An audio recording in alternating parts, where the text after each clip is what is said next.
Now, I was told that women can do anything that men can do better and in heels, and I'm just wondering, man, if one of their accolades that they want to go ahead and affix to their whole sex is being responsible for the biggest aviation disaster since 9/11, I'm just wondering if they're going to go ahead and want to wear that badge. Army Blackhawk pilot in DC crash failed to heed flight instructor's command 15 seconds before a deadly collision. Yeah, but I thought it's the guys who don't like to listen to instructions and directions. Okay, Army Blackhawk pilot. But then also, I mean, like, okay. Like, a lot of the story is very disgusting and it really does make me upset, but the fact that they don't point out it's a, female Blackhawk pilot, just we always need to constantly reaffirm and couch any criticism of women in positions of leadership. We have to do it. We have to handle all of that with kid gloves. The Army Blackhawk pilot involved in the Washington, D.C. plane crash failed to heed her flight instructor's warnings 15 seconds before a deadly crash that killed 67 people, according to a new report.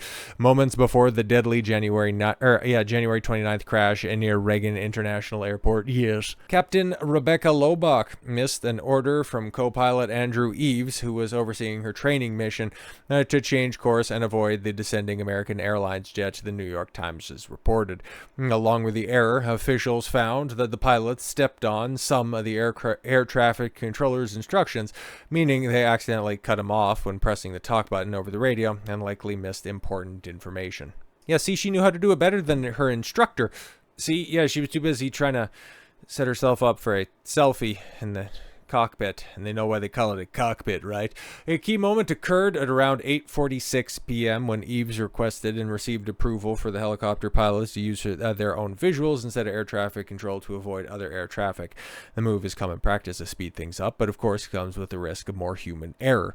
During the moment, investigators believe Eves and Lobach failed to hear the American Airlines plane was circling because one of them was pressing the microphone key to speak to air traffic control when the words came through. Just 20 seconds before the crash occurred, the air traffic controller asked the helicopter if it spotted American Airlines Flight 5342, which was coming up on runway 33 where the chopper was approaching. PAT 25, do you have the CRJ in sight? He asked, using the abbreviation for the model Flight 5342's aircraft. That was the last communication between the plane and the air traffic controller. Technology on the Blackhawk that would have allowed air traffic control to better track the helicopter was also found to be turned off that day.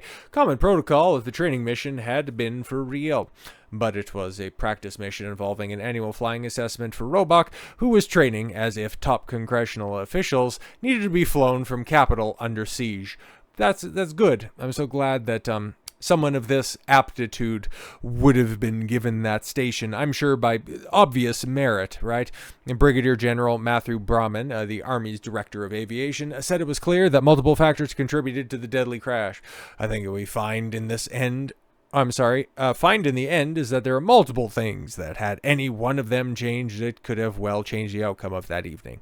Aviation experts have long bemoaned the practice of allowing pilots to navigate on their own, as human error can often lead to tragedy, especially in the exceedingly busy conditions around Reagan Airport. Well, yeah, exactly, but hey, it's all of those other issues, right? It's very little to do, and that's why we're minimizing the ultimate pilot's involvement. She was the one that flew into a fucking commercial airline flight. What are we doing? Why don't we hold these diversity hires accountable? I'm going to look up some of her accolades and her previous history in the military. She's an Army aviation officer since July 2019, earning an Army Commendation Medal and an Achievement Medal after graduating from the University of North Carolina as a distinguished military graduate in the top 20%. Bro, that's a participation medal if I've ever heard one before. And yeah, she was tasked with flying fashion designer Ralph Lauren at the White House when he was honored with the Presidential Medal of Freedom. Yeah, when Biden was just handing them out to the very deserving people that were there. I mean, it sucks that, she lost her life and also ended up leading to the deaths of 66 other people. But let's keep it a buck. It's not the only thing that has been destroyed by women in recent years. Women and non-binary developers now make up 32% of all game developers. And do we really need to cite any examples of games that have flopped in recent years that have been simply festooned with some of the best and brightest that are out there? The ones that say, oh, we don't need to listen to the gamers because they're just a bunch of bigot, narcissists, chuds and incels. Oh, we don't need to listen to any of them. And then you realize that 11% of a game developer surveyed by GDC were laid off in the past year. Oh yeah, that the entire industry is collapsing just because, hey man, we need to go ahead. Okay, we need to go ahead and simply have more women. We need to have more diverse voices. It's unfathomable, man. Okay. Of every 1 in 10 developers questioned in a new industry survey said that they were laid off over the past year. GDC's latest annual State of the Game Industry survey, which asked over 3,000 game developers across indie and AAA studios questions about their work, was published on Tuesday. About 11% of respondents, does this thing stop? It's really bugging me. About 11% of respondents reported to be laid off in the past 12 months, which was up 7% from last year's survey, and 41% of respondents said that they had been impacted by the layoffs, up from 35% to GDC's 2024 report. So that just tells me that, yeah, just about half of the industry, 2/5 of the industry ends up having to take over for the work that's not being done. I wonder how many people are negatively affected by all of these, special box-ticking hires beforehand. I wonder what that percentage is. But hey, we're also talking about GDC in an increasingly woke AAA market. I mean, there's a reason that they're all failing, and the indie market and the people that used to work in the AAA, shout out to Sandfall Games and Claire Obscura, Expedition 33, former Ubisoft developers currently killing the game right now. I bet you they had to deal with this shit, and they decided to bounce, make a game that is overperforming every single metric.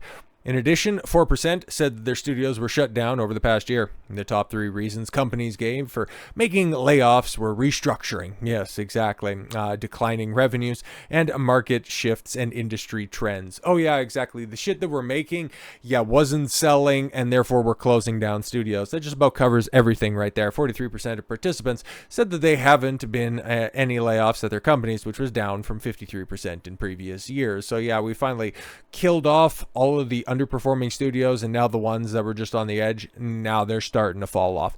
Game developer Farhan Noor has also been tracking industry job cuts at video games layoffs.com.